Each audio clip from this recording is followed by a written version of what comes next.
Wake up! Wake up! Get up now. Right now.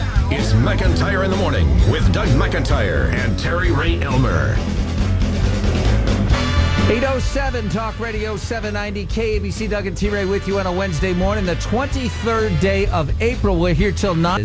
Joining us right on the Newsmaker line, as you probably heard last night, we here at KABC broadcast a special 1-hour town hall meeting on the threat of great quakes, on the threat of great earthquakes. In Southern California. The threat is very real, and we had a distinguished panel. We had a journalist covered earthquakes and environmental issues for the LA Daily News for 32 years. We had our own Brian Suits. We also had Dr. Tom Heaton from Caltech and the U.S. Geological Survey, and Dr. Lucy Jones. And who was supposed to be on the panel with us was Robert Silverstein, who we've spoken to many times. He's an attorney and one of the leaders of the Stop the Millennium Hollywood movement, the big towers projected to be built on either side of the Capitol Records building that, as it turns out, are right on top of an earthquake fault. Joining us right now is Robert Silverstein. Good morning, Mr. Silverstein. Good morning, Doug. How are you? Hey, okay. Thanks for coming on today. So we wanted to have you on the panel because the Millennium Project sort of is representative of the issue that we face with a population of 4 million.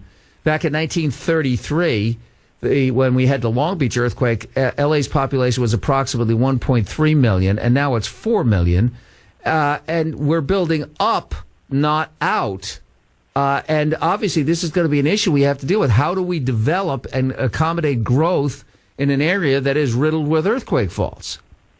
Well, the law says that you can build near earthquake faults, but you cannot build on top of earthquake faults. And what the LA City Council and Mayor Garcetti have done with this Millennium Hollywood disaster is approve 2 skyscrapers literally on top of the Hollywood earthquake fault. The Hollywood earthquake fault is a magnitude 7 surface rupture fault that the California state geologist, Dr. Parrish, the highest geologist in California, has said is an imminent hazard. And the city knows that and approved skyscrapers on top of it anyway. So what does it show? It shows that the city council and the mayor are elevating the interests of major campaign contributors over the lives of the citizens that they were elected to protect. Now, last night at the town hall, and you were there in the audience, we had Tom Heaton, Dr. Tom Heaton, who's one of the pioneers of earthquake science, frankly. I mean, the Cascadia subduction zone up that threatens Seattle and the Pacific Northwest, it was his theory that uncovered it and then his research that proved it. I mean, he's a giant in the business. And he said that, frankly, we can say that buildings can be engineered to withstand an 8.0 earthquake, but no building has been ever tested under those conditions, and frankly, nobody can actually vouch that anything on top of an active earthquake fault would be safe, no matter what the engineering says. And the LA earthquake czar, Dr. Lucy Jones, appointed by Mayor Garcetti, said point blank that you can build near an earthquake fault, but not on one.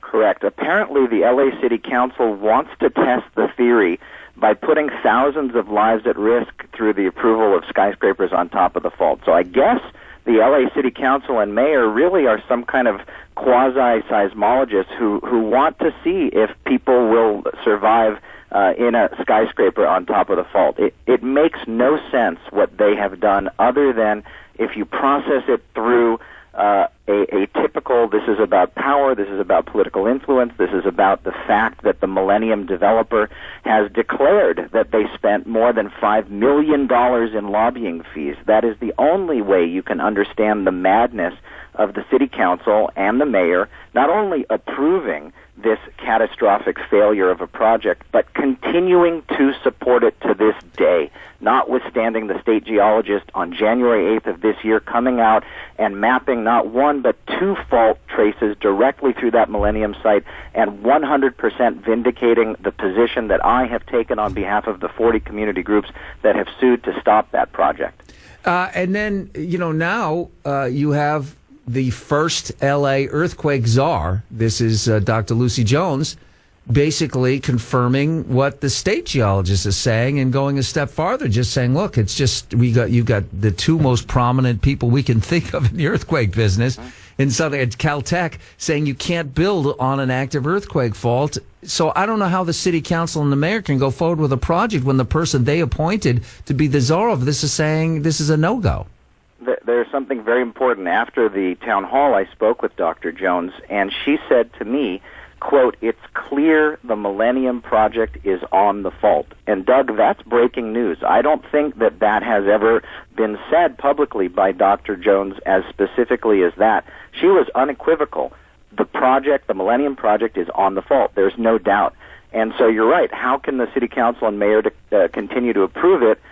Unfortunately, it bespeaks the sort of arrogance of power and disdain for the public that is chronic, that is endemic at LA City Hall. And it has now gotten to the point that literally thousands of lives are being imperiled by these irresponsible decisions. And something drastic needs to be done. It's sad, it's unfortunate that we in the public have to file a lawsuit to try to get a court to make the city do the responsible thing, to make the city follow state laws, to make the city follow its own laws. We have to constantly police the city council.